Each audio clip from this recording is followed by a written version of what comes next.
Hello, everyone, and welcome back to another Beazy podcast episode where we share the behind the scenes of the creative industry. And for today's guest, we have Ibrahim Ayub. I hope I'm pronouncing your name correctly. I'm terrible with pronunciation with names. And yeah, I will let you introduce yourself. Great, thanks, Raphael.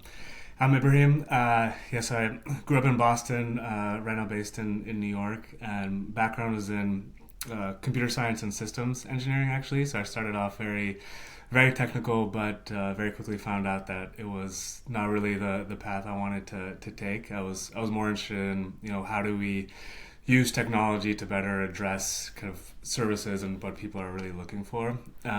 So I kind of took a very sporadic approach to things after that. So I was doing consulting. I was focused on like customer experience and user experience design. But outside of that, I became a habits coach as well. So I was looking at how do you kind of design your day in a way and kind of take some of these like product design principles but apply it to like personal life.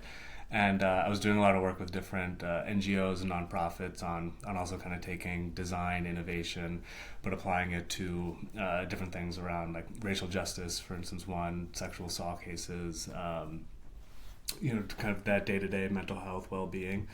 And then went to do my MBA at INSEAD, so I was in Singapore and France for a year. And then after that, since everything was kind of all over, I was like, let me try to dedicate myself to one thing and kind of bring these different pieces into one. And that was kind of the start of Movig, which we launched formally in January of this past year. So it's been kind of 7 months in now. And basically the whole idea is for content creators. Specifically, we're focusing now on UGC, user-generated content creators. Having kind of that business home for them to find, manage, and scale brand partnerships through centralizing, simplifying all the services and the work that goes into actually being a creator into one place. So more time can be spent on creating content and less on kind of all the admin. Yeah. No, that's perfect. We also know about the admin side of a creative business. And it's a bit of what we try to help as well, trying to get all the creating invoices or having place to share files, all these things that you have to spend time, which is not creating, but it's probably more than half of the time of being a creative business is spent on these more administrative tasks. Every help we can get, I'm also on the creator, filmmaker. So I work with clients, I know the pain as well. So that's why I also feel that, every time you can save is precious time that you can spend doing the thing you love, which is creating, being creative. And yeah, on that note, I wanted to ask you, you worked a lot with UI, UX, but do you do anything such as more content creation related, photography, video, or anything like that? Yeah. So do a bit. So I was freelancing. That's what I was doing. Yeah, a lot of web design, product design, that type of work. Outside of that, so I guess I have another thing, just more personally. I'm interested in. I had this kind of personal mandate to try one new thing a week. So I was very interested in like experiences and immersive activities, museums, things like that. So so that's one thing where I like making kind of videos, vlogs around especially I was living in New York for 6 years, so there it's like you can just walk down the street and there's 10 different things that you could try out. So that was, I guess, on that side, is kind of some of the creative outlet that I try to bring. Nice. Yeah, in New York, I guess you could walk around and see other people vlogging as well. It's like such a creative city. I guess you don't feel as weird just holding a camera pointing at yourself as other places. So it's a good place to be to try these things out. Yeah. Now let's go back a bit on UGC or user generated content. For the listener who doesn't really know what UGC or user-generated content is, can you give us a brief introduction? What is a UGC? Yeah, so user-generated content. So I think it's interesting because the kind of the idea has been around for a long time, but this kind of term and phrase and kind of like the industry now is just kind of starting around it. But basically, you can just think of any organic content that someone's creating on on social media. So if I take a picture of me with this coffee mug and I'm tagging the brand, that's UGC, that's user generated content. Like I'm the one creating it. And what we're seeing, I think, now is that there's starting to be some shifts from like a creator and like the business standpoint of being an influencer and posting content on your own page versus this kind of UGC creator where you, me, anyone can be creating content and that you send to the brand, and then that brand basically acquires that content to either post on their page or to run as ads. So if you'll see, when you're scrolling and you see like Wayfair and it seems like just a customer, a regular person, kind of unboxing or putting out their, piece of furniture. A lot of that is from UGC creators who are, creating really high quality content and that the brands are using. I love that you touch like high quality content, and this is one other thing I wanted to touch on is that UGC sometimes the quality doesn't come from production value, right? Because this is another thing that I see a lot, that now that we are more connected than ever and we basically spend more time on the phone screen than on a TV screen, I think that's a natural thing that brands saw the opportunity that why would I be paying to get a TV ad that is like not targeted and everything, and I could actually pay a creator, someone that is straight there using my product, and then I get the content and I put where people are actually spending time on, which is social media these days, right? And we have a bit of this shift, and I think this ties in on what you're saying. Like it always existed in some way, especially like in the beginning of Instagram. I actually had some photo prints sent to me just to generate content and so they can share on their social media.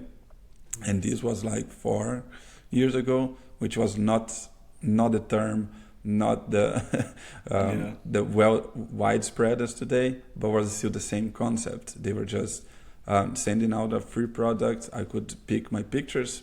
They would send a print, and they just wanted me to create a post where I share the actual pictures on the wall and saying like, oh, these guys were the one who printed them for me, basically, right?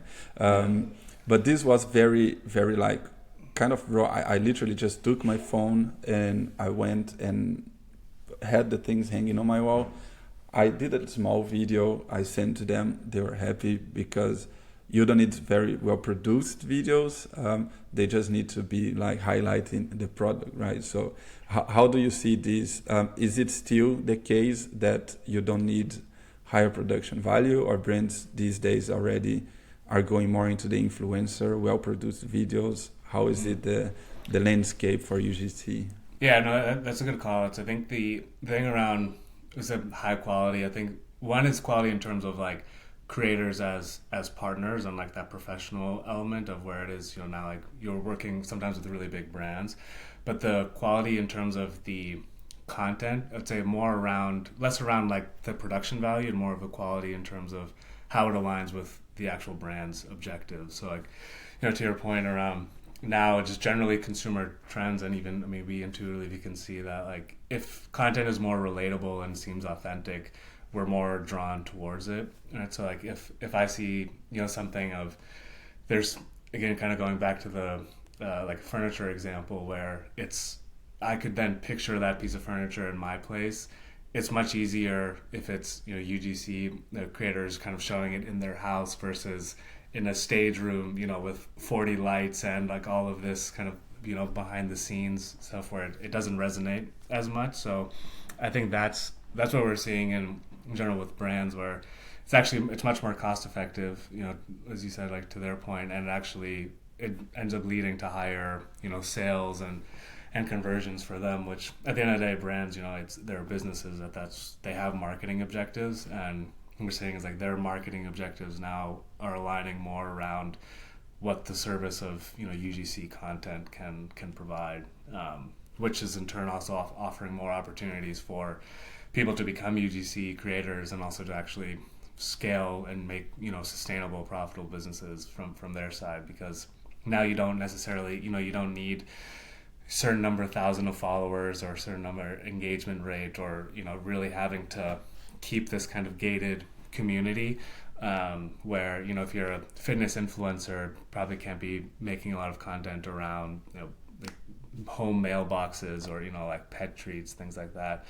But then this really aligns itself now as like UGC creator. You're also a consumer person. What are the things that you're using, interacting with on a day-to-day basis? It provides much more, that opportunity, and you can then focus on, creating the content versus trying to build out the community first, and then kind of all of that stuff. Perfect. That was one of my next questions. I think you touched a bit on my two next questions I had prepared for you. The first one is if you need like a lot of followers or already a community to become a UGC creator. And from what I get from your answer is like you don't really need, because the brands are more interested in being able to utilize this authentic content rather than using them or basically spreading them to your audience, right? Well, I guess I would say there's probably a caveat in that there is still some kind of education on brand side. So we've seen like for some of our creators where they're pitching like, I can offer UGC organic content for you, and then the brands instinctively go to the person's social media and they say, oh, they don't have a lot of followers, so it's not so sometimes I think for certain brands they still have that mindset where they're thinking, okay, creator is approaching me, let me look at their TikTok and Instagram and see what their followers are, and so I would say that depending on which brands you're trying to work with, that it's a nice, if you have that audience, it is kind of better, but there's, I think more importantly, like some of that education on certain brands that don't know yet or realize kind of what that ROI or like help that UGC content can provide.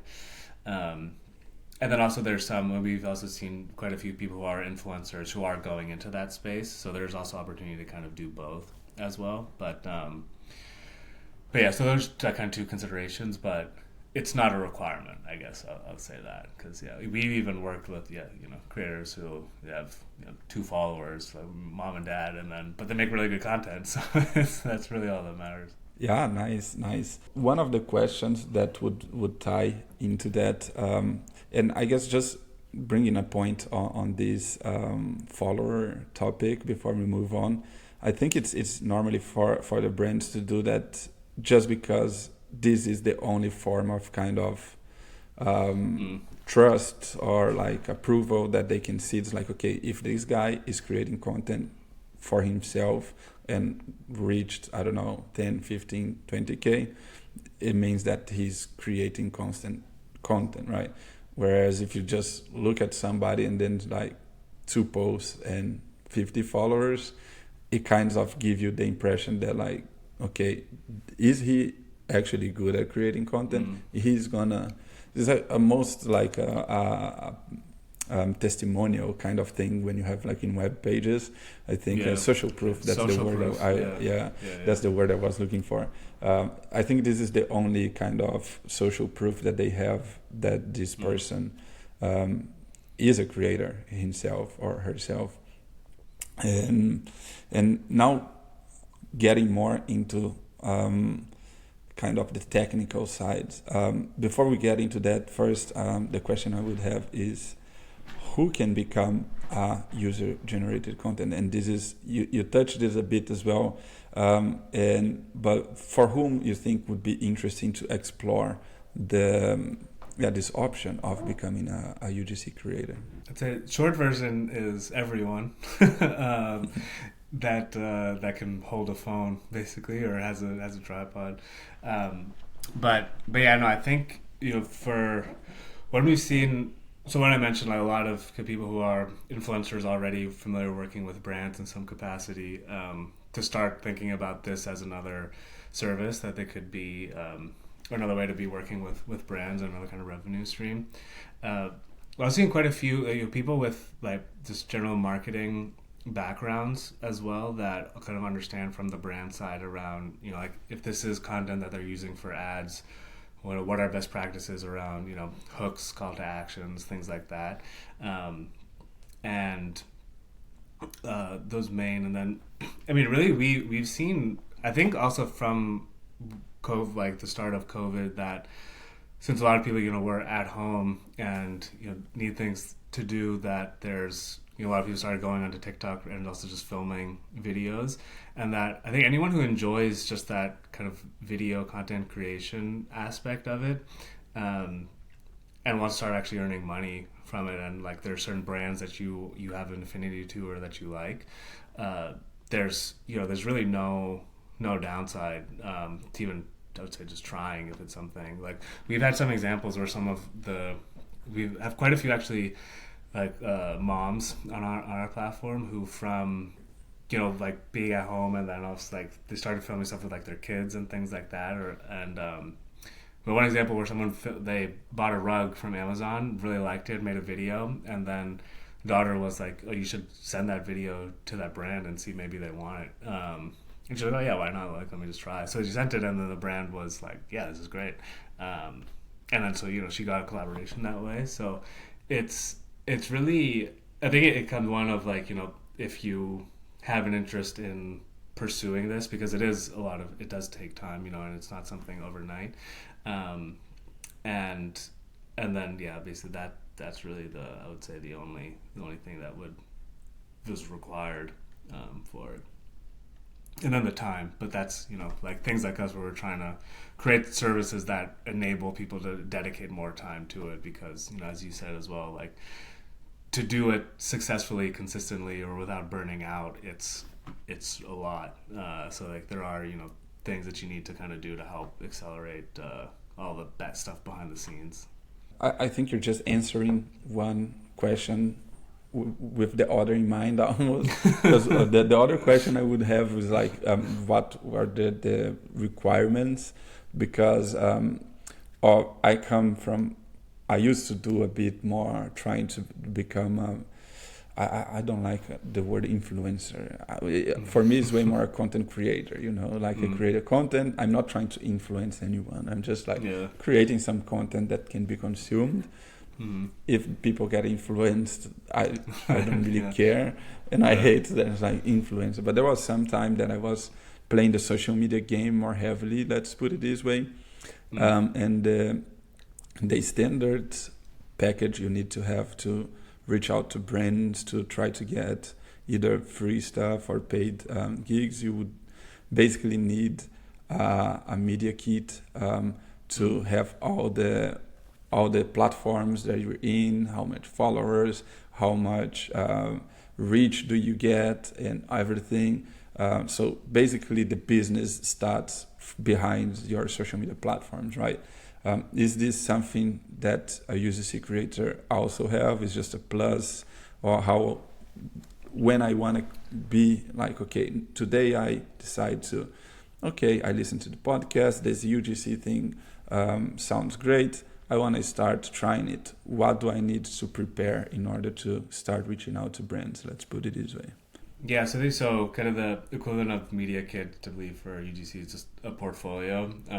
So having your name, bio, where you're from, kind of content areas, and then sample videos. So this, I mean, starting out, obviously you're not starting out with a brand if you're looking to get your first one. But then this is where, having content that you've already created, or just, spending a couple of days creating content, view products, things around the house, different examples like unboxing, testimonial kind of reviews, how-tos, things like that. So that when you do want to start reaching out to brands, they have some reference point. I'd say is the main. I mean, a lot of people as well will create kind of like a UGC specific email or Instagram account or TikTok as well. So you can kind of have, a dedicated page where it's, purely for that purpose.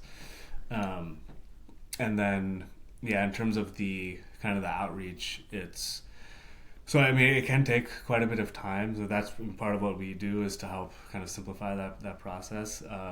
That there are basically ways. Even I think personally, I think the best place to start is brands that you like already and that you have content that you like. The example I gave with the with the rug, because then that's very like from the brand side. It's like they already see kind of the deliverable, right? I mean, watermark it first, to be safe, but they can at least get it. Yeah, then they can get a sense of that, and also I think that those end up coming off also the most authentic as well too, because it's like it's things that you actually you like and you use. Um, so I'd say those are some of the main things. And the portfolio, I mean, a lot of people I know to start, we use Canva. I mean, we have templates as well on our platform for that, and then we're actually launching like like dynamic portfolios, because one thing we also found is that the longer that you kind of go into it, since you're also not necessarily confined to one content area, that you could have 30 videos and there's 3 about with your dog, and then there's 5 with like skincare, beauty products, and 10 that's kind of all over. But then when you're trying to target specific brands or specific content areas, to kind of have like separate or kind of personalized pages of like, this is me as a a health UGC creator, you as a health brand, here's what you can get a sense of the type of content I've created in the past for it. And I guess another thing is, and I don't know if I'm going into another question that you have down the road, but the I think two big things of as you start working with brands that can be challenging, but I think is important, and kind of goes to that social proof part as well, around getting testimonials. So even if it's like gifted collaborations where you're not getting paid, but to have that social proof of when you do go to brands trying to get paid deals, say I've worked with these brands and this is what they've said. And also trying to get like results, campaign results. So if a brand does use some of your content for an ad, what was the actual, what was the results of that? Did it increase the views, clicks, etc.?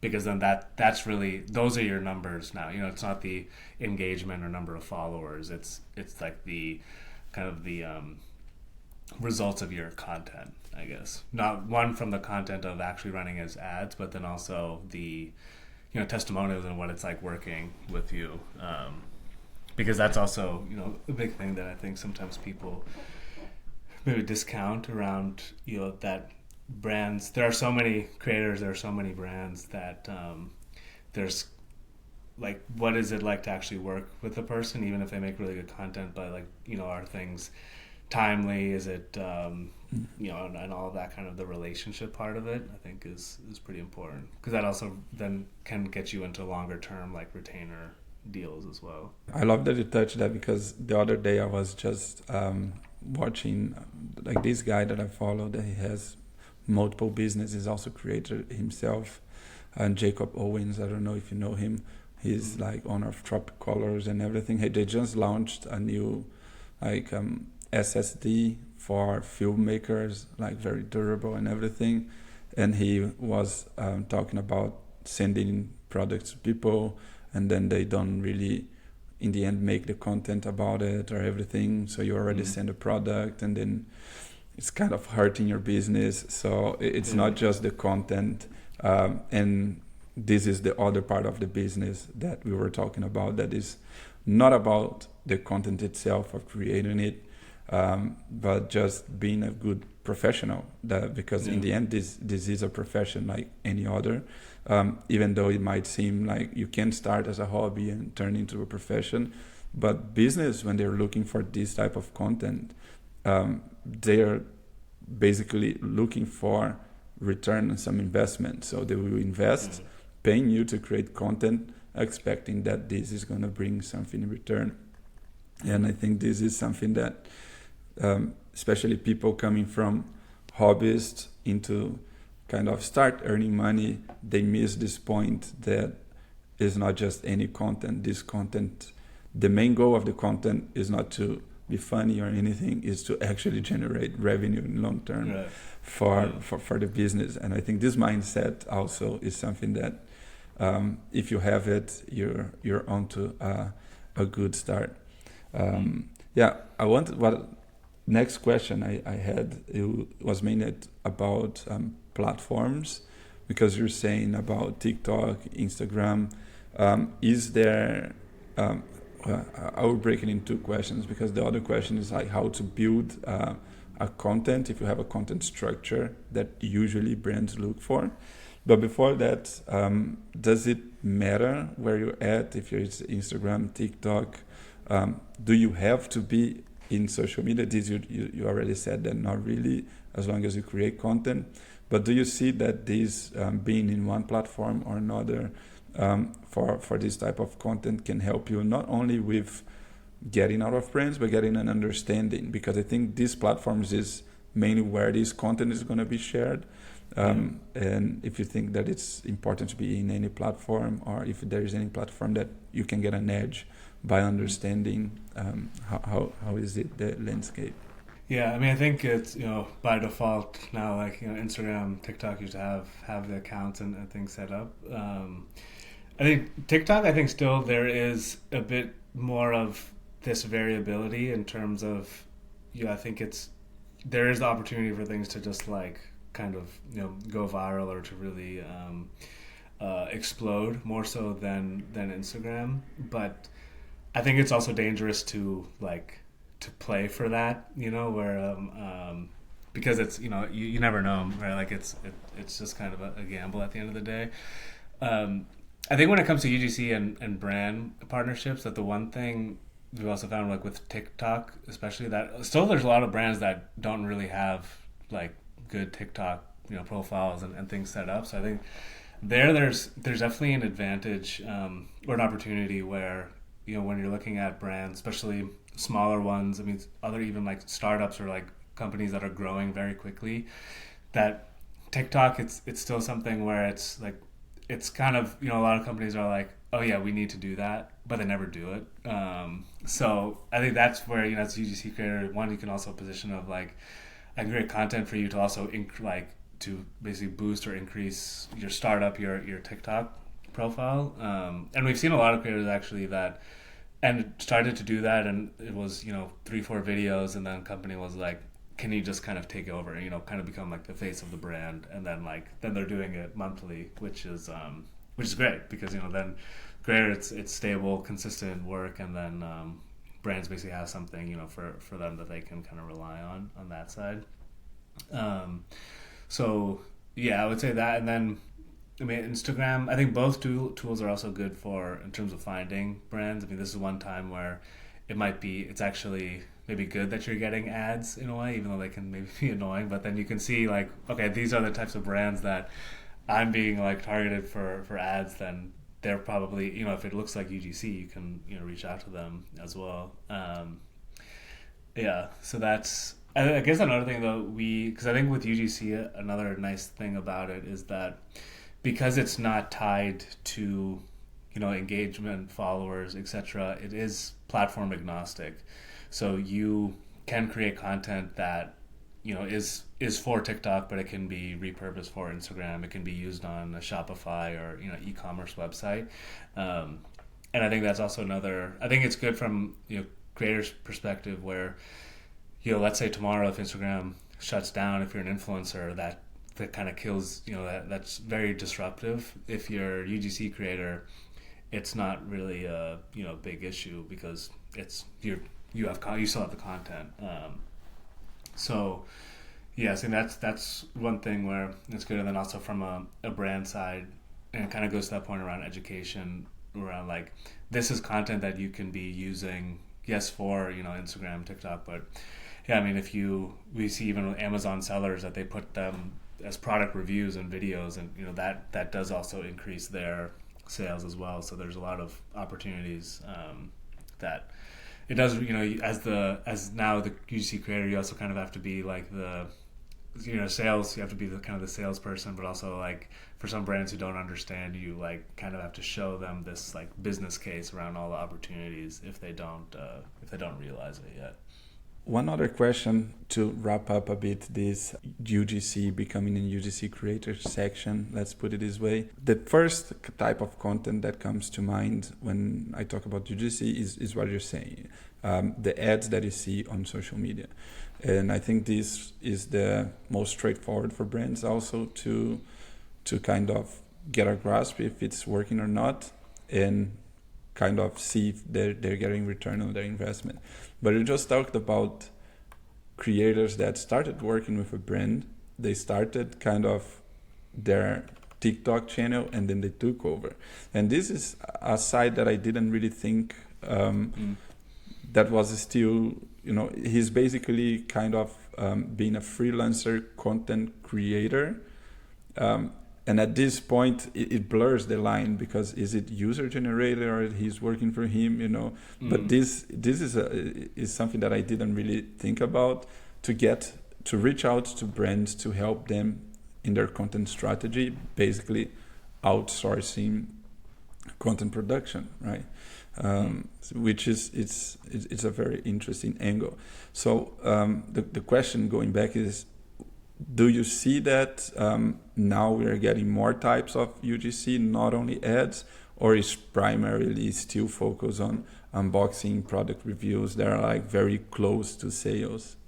Yeah, I think it's still pretty, at least now, it's still pretty close to on the sales side. And in terms of ads, I think there is that part around kind of just increasing like brand awareness and like just getting followers, increasing your account, where because some brands aren't even running ads yet. So yeah, I think those are the two we see now. But I think it'll be interesting because it is still in its kind of nascent stages as like a part of the creator economy. Because the other thing we haven't even we spoke about is when UGC around just like kind of mass UGC, where if you've seen like GoPro and some of these things where say like hashtag GoPro and then collecting all this content, which is UGC. If people don't, if I make a post with me on a GoPro and I hashtag UGC, I just created that content, and that's a whole other kind of element of it. But I think generally the idea around that there's a lot of content that's being created either intentionally or unintentionally around kind of brands, products, and more people generally are looking to social media, looking to what other people are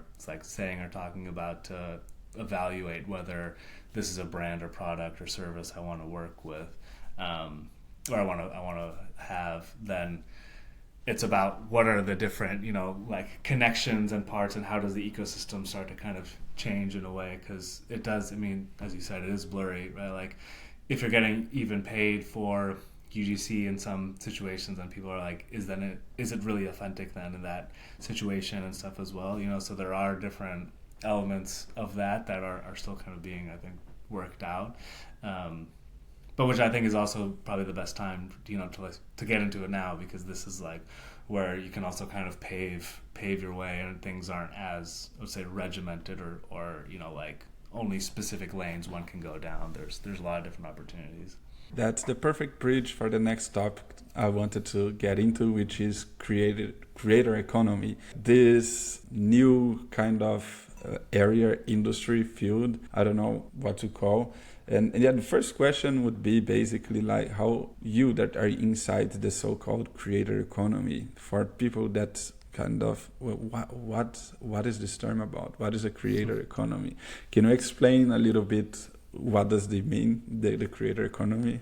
Yeah, so I guess another also very kind of nebulous concept, but basically creator economy of this whole market that has been built around content creation. Let's say this like non-traditional, let's say, kind of work within creative outputs. I think people generally associate it with content creators, social media, but podcasters, newsletters, course creation, coaching, all these things like that. There's kind of that and also then there's passion economy, which also people says like, what is there kind of overlap, or are they the same thing? I think to me, how I kind of think about it is that like generally like creative, I think about it as like this, it's coming from like the source is coming from some type of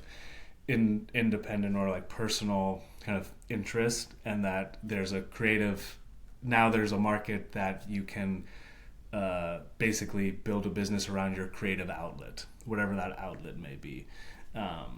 So even the things of, there were coaches, or there were online course creators before the creator economy, but now it's more around this like ecosystem that's being built, because what we're seeing is that I think there's in 5 years there'll be 1 billion content creators in the world, and that like 30% of Gen Z want to be creators, which I think is great, because it's people their compass is being more driven by their interests than saying, I need to become a banker, or I need to become a doctor, and there's no other option. Not to say anything's wrong with those professions either.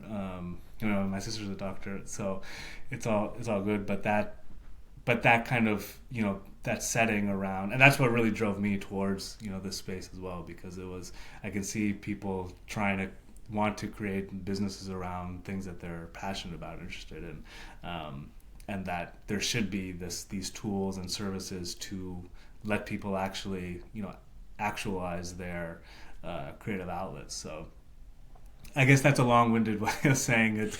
Yeah, I mean, it's, this basically the business side of this business and ecosystem for creative expression, maybe. Yeah, one thing that I wanted also to ask is about, you touched on the point that I was going to bring up about the Gen Z wanting to be creatives, that, studies show that people are now more excited to be YouTubers than astronauts. So why do you think there is this surge in interest? And then this is a kind of two questions in one. How do you see the overall, is it too saturated? Is it too late to get in? Because this is stuff that you hear all the time, and probably they've been saying this for the last 5 years. But being inside the creative industry, do you think it is now, because we have more creators than ever, is it now, okay, is it too late, or how is it for this new generation? Why are they interested in? And it's something that they can pursue, that is not like, okay, this is, you missed the spot, now you have to do something else. How do you see that? Yeah, I mean, I can't speak for the Gen Z, but because I guess I'm too old now. But I think what I would think is that, because now it's like the creator economy is driving a lot of the content that people are basically exposed to, and we are also exposed to more content than ever before. That majority of it is coming from creators, and that people then see, okay, these are things that people are doing, for a living, and obviously, I guess the back end side of it, these algorithms are saying, it's driving towards what you're interested in. That it does show people that this is an opportunity, and I think it's. I think that obviously resonates, with Gen Z, but probably with with anyone. I think if you would ask someone, like, do you want to spend majority of your day doing things you're interested in, or working for someone else and getting kind of tasked, that they would pick the former. And yes, I think that's probably one in terms of the interest.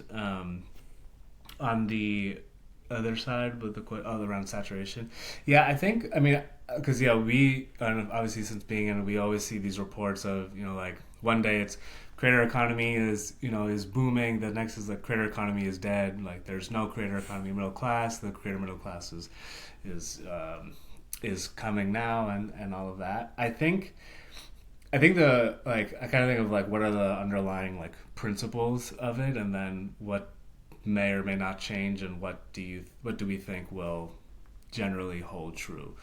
So I think things in terms of like foundational, what generally hold true is that I think people will always want to be able to express themselves creatively, and that if they can be able to sustain themselves financially through it, I think that's a path people are going to want to pursue. So I think there's always going to, I think the number of creators I think will continue to always increase. And then second of with that, because more people get into it, that and also because it is such a open concept that there isn't any gates in it, right? Like it will continue to evolve and change, and what the creator economy looks like in 5 years is going to be, probably even in 1 year, is going to be different than what it is today.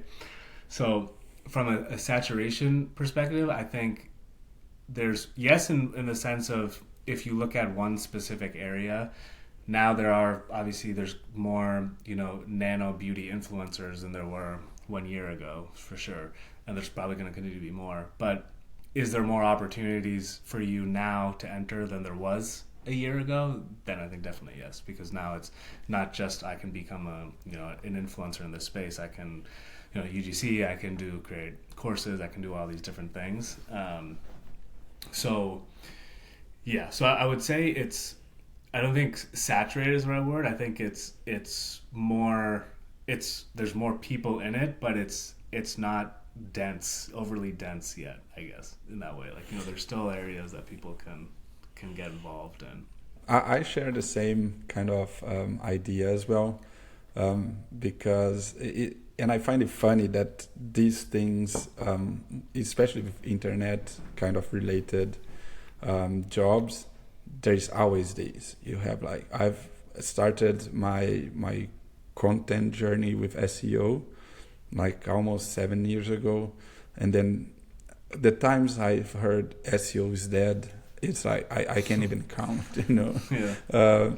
And because it's a pretty new thing, and it's funny because my sister, I'm from a family that most of the people are lawyers, and then my sister did law, my cousin, and now they don't work because they were hitting this same problem. Because, is it saturated? Because doctors, you have to study way more, but lawyers is one of the others, engineer as well, is one of these kind of high professions that people aspire, especially if people kind of older, not Gen Z. My generation, people would be like, I want to be a lawyer, I want to be an engineer, I want to be a doctor. These are kind of prestigious. This was prestigious. That's the better word to describe, right? So it kind of, at some places, it got saturated. But because it's so socially accepted and so kind of true to earth, nobody says like, don't be a lawyer, it's saturated, and if you do, even if it's saturated, you try to make it because you want to be a lawyer. So I think the landscape we live in today, that as you're saying, right now you can live out of your passion just by creating content. Is that something that it wasn't possible before, or way harder because of so many different things, the shift from TV for digital entertainment and everything. And it's crazy because I always remember that almost 20 years ago, I used to play online games, World of Warcraft, and they were like offering sponsorships of the clan I was in. So they're basically like companies trying to pay me to play a game 20 years ago. And now, this was before like esports was even a term, Yeah. And then like esports came, and then like, now you can do like this. Is, as you were saying, the creator economy for me is the same thing. It's just a term that they created to explain a kind of a set of jobs that were created with the digital age, which is just a normal, natural progress from new technology coming and getting into the habits of everyday people. And now there's a name for it. Like when I used to play, I was like just the gaming guy that used to spend the whole time gaming. Today I could be called an esports athlete, and I was doing the exact same thing. No, I think it's. I mean, with even examples of like doctor and lawyer as well, it's like so if you go on TikTok now, see how many like doctors that are like creating content about like being a doctor and kind of going through med school and all of these things. A lot of those people are creators as well, creators and doctors. So I think it's like it's interesting of. I mean, it's a bit philosophical, but like the definition of like, are you defining yourself as a creator? Because if you define yourself as a creator, you're part of the creator economy. You can also be a doctor and do all these other things. But I think the thing that's more unique about this creator economy space is that it does enable people to start more with yourself than like predefined terms and positions and roles. So like if I'm really interested in these immersive experiences and creating tech products and apps, then I can be a creator in that space, and it doesn't mean I need to necessarily get 20,000 followers now and post about these things. It could be I'm even just curating different resources around things you can do in New York, and that's also being a creator. So I think it's the only kind of limiting thing is like self-limiting beliefs, I would say, in that situation. It's like if there's an area you're interested in, you want to be a creator, define yourself as a creator, then you can do it. There's no reason why you can't. So I think that's another part about it. Yeah, and I love that. Like for me, is also the creative outlet. This is another term that is thrown a lot, and which in the end is exactly what content creators are looking for. It's a way to express themselves around a topic that they like, being it anything. Because many creators, they are like filmmakers. They're also like software developers that do this on the side just because they love it. But then, are you a software developer or are you a content creator? You can do both. Like you don't have to define yourself as a profession. You are the person who likes to build apps, but also likes to make movies. You don't have to define yourself for what you do. And I guess that this is where we're getting at. Now people will probably be more defined of what they actually are, what are their interests, rather than, oh, I'm this profession. Because for me as well, in the last 5 years, sometimes was so hard for me to explain what do I do. Yeah. Because I was working with marketing, doing photography. I'm also a filmmaker. I'm a drone pilot. And then when people are like, oh, what do you do? I was like, well, it depends when during the week. Like sometimes I'm creating content around travel. Sometimes I'm flying drones for music videos. Sometimes I'm creating landing pages for marketing. I don't know how to define myself because I do so many different things and I like doing everything, but there is no one title that I can say, oh, I'm this. And then, or sometimes I introduce myself to like friends of friends. So, oh, what do you do? Oh, no, I'm a marketer. Oh, but I've heard you were a drone pilot. Or, oh, I heard you were a DP. I was like, yeah, I also do that. I do all these different things in different times. So I love that now. It's like you can do whatever you want. And if you stick your mind and be consistent, you probably can make a living out of it. That's the beautiful thing about the creator economy, like live out of your passion. Okay, so we're nearly almost an hour. So now let's talk about Movig and what you guys are doing, trying to make it easier for people to get into the creative economy and start earning either an extra income or hopefully even getting paid to do what they love in the future. So can you introduce a little bit what is Movig, what's the platform, and then we can go from there. So Movig basically a creator first tech platform for creators to find, manage, and scale brand partnerships. So what we do is that, as we talked about before as well, right? Where like 70% of people's time is being spent on non-creating content. So, and majority of their income within UGC is through brand partnerships. So you say, okay, if you want to be a successful UGC creator, you need to spend a lot of time creating content, and you want to work with brands where you're actually making that money. But what are all the things that you have to be doing behind the scenes, and how can it kind of be simplified? So we start off with kind of the brand discovery and the outreach part. So we identify brands that have worked with creators, are looking to work with creators, or basically just based off of each user's kind of their interests. Find marketing contacts and then help them generate email pitches through AI. So it's helps to kind of scale, but still some element of personalization. And then track all the outreach kind of in one place so that you can just try to close more deals faster. And then we have elements where you can also manage your projects, keep organized with all your files and photos and things like that. And yeah, I think because the one thing that we had seen was that there's quite a few marketplaces where you can go, and then here's all these brands that are looking for UGC creators or creators for something specific, but there you're kind of limited to what are the brands on that platform and what are the terms. So those are really serving the brands at the end of the day. It's that's kind of one option for like if you're a creator, and it's not really scalable, right? Because it's like you can maybe get a couple deals, but it's not something you're gonna keep going back to.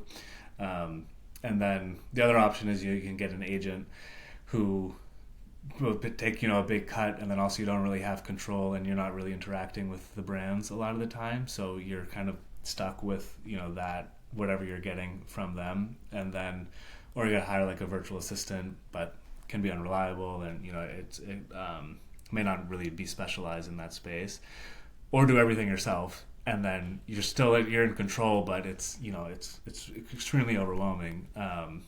So we kind of think about it as like, okay, like we want creators to be in the driver's seat first, right? So like this is a creator first platform, and that creators retain full control. So like we help source some brands, but we're like, what tools can we give you to basically put gas in the engine for you to kind of scale your partnerships, which is why we kind of think more around that like ecosystem and tools to kind of accelerate some of these things. So creators can still kind of be positioned to actually scale this. So it's not about getting one or two deals with a couple of brands, but really having that like that home for continuous growth. So if I understood correctly, then it's not about just the brands that are there, but you also do this part, right? Do you source brands you kind of act in this case a bit of a marketplace, but it's more like a software based for creators, and the marketplace is kind of a bonus on top of that, right? Yeah.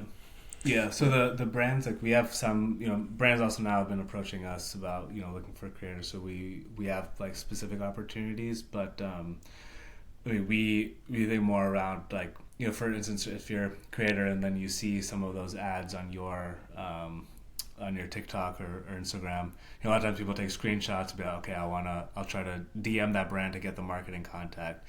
For us, we say, okay, just say what the brand is, we'll find the contact for you.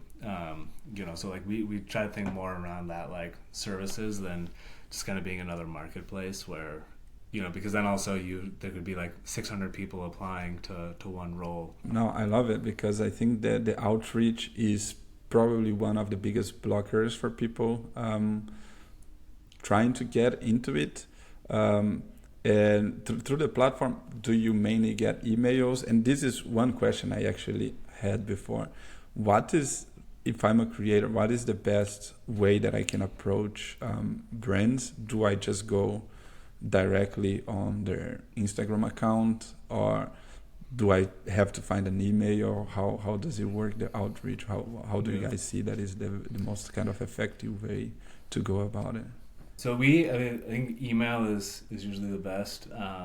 So we see people, a lot of times people, like mentioned, like they see a brand, we'll DM them on Instagram of like, who do I contact? the brand may or may not respond for the contact. But so how we kind of do it is that if any brand that a creator gives us, or that when we do kind of the sourcing, we look at who, depending also on the brand size, right? Because if it's, Nike, they have 1,000 people in marketing, but if it's, like smaller, like e-commerce, they maybe have like 10 people. So kind of based off of the size, we see like, okay, is there someone around actually for PR or partners, like influencer, manager, social media engagement, or just like a head of marketing, or even the founder in some cases, depending on the size. But yeah, so generally the email is best, because then you're talking to person. You can use our platform to get all the emails. Alternatively, you can also, you can go onto LinkedIn as well. I think LinkedIn's probably pretty underutilized. I think a lot of times within the space. So if there's that company, you can see the people, and you can see their roles, and then reach out directly on LinkedIn, or try to find. There's other tools you can use to find emails as well. Like I know a lot of people use Hunter, and things like that as well. So. And when it comes to emails, I played a bit with your platform. I didn't really go too deep into it. I probably will after this talk a little bit more. But do you guys also have kind of email templates to help people with the content they should send to brands? Because this, I think, it's a big part, and this is where people are super utilizing ChatGPT for this kind of tasks as well. Yeah, we have a couple templates. We also was adding now kind of templates based off of brand and like brand relationship to you, and also that type of brand. So like if it's a brand that you're a customer of, you should highlight that. Or if you have content already, that's something that you can, as I was saying before, like send that content itself. And then if it's a brand that doesn't have, let's say, a TikTok account, providing that potential service, if that's something you could offer. So we have templates kind of based off of that that we've seen kind of work well. So we have that kind of AI, the pitch generator as well. I mean, ours is a bit different since we have all the brand information, and we also use the creators, like their inputs as well. So it's not as, chat GPT, I guess I'd say. Yeah. Because I think now it's, people can kind of tell if it's very like, AI standardized. So yeah, but yeah, no, pitching is tough, because that's, that's where, as a creator, you're now you're head of sales for your own, personal business. So it's a whole other, skill set. Yeah, and one last question was about the portfolios, because you briefly mentioned about you working on dynamic portfolios. So I'm guessing you also have a kind of feature that helps people to build these portfolios, right? Yeah. And another question like that I was thinking, you said Canva. How do you send a portfolio with videos? You send the link for the videos, you send the videos embedded. Yeah, so we have a Canva template now, but as I mentioned, we're excited to launch out now this new, basically more like that you don't have to manually update basically all of the time, because Canva can be a bit tedious. So what people do now is that they'll upload the videos onto that Canva page, and then basically publish it as a website and share. Mm-hmm. For videos, so this is another thing too that we're also we've been experimenting with, is sending videos in the emails as well. So I think if you might have seen, people that use like Loom, for instance, for like on basically showing through like product stuff, but it's very applicable for UGC, because it's like you want to sell videos, so it's like you bring the videos up front. It's almost like a video sales letter. Or something exactly. Like So that's another kind of element, and also I think helps differentiate a bit too. If you're sending to a brand that gets a lot of emails, if they see one where you're actually talking and showing even showing their TikTok or Instagram and giving them ideas about how you could help them. I think that's helps stand out as well. Okay, thank you. I think one last thing before we go. Do you have any suggestions for someone that just listened to this episode and is like, okay, I'm interested in this UGC creator kind of word? Any like tips on how to get started, or any recommendations or tips in general? Yeah, I mean, so we have a lot of free resources, guides on getting started. So definitely you can check out our website, getmovig.com. Our platforms also you can join for free. We have people, just learn the term to, doing this full time for a couple of years. So that's our whole, goal is to help people become and scale as UGC creators. So that's what we're here for, and happy to help in any way we can. Other ways, there's a lot of UGC coaches as well. So if people are interested in kind of learning from one specific person, that TikTok I think is a great resource for this. That there's a lot of people that post about best practices and all of that, and Twitter as well. People are quite active in that space. So yeah, I think that should hopefully get people going. Nice. Thank you very much for the talk. It was very interesting digging a little bit deeper in this UGC world, and yeah, thank you very much for being here. Was a pleasure talking to you. Great, thanks a lot. Yeah, appreciate it. And for our listeners, this would be it for this episode. I'll see you next time, and until then, keep creating.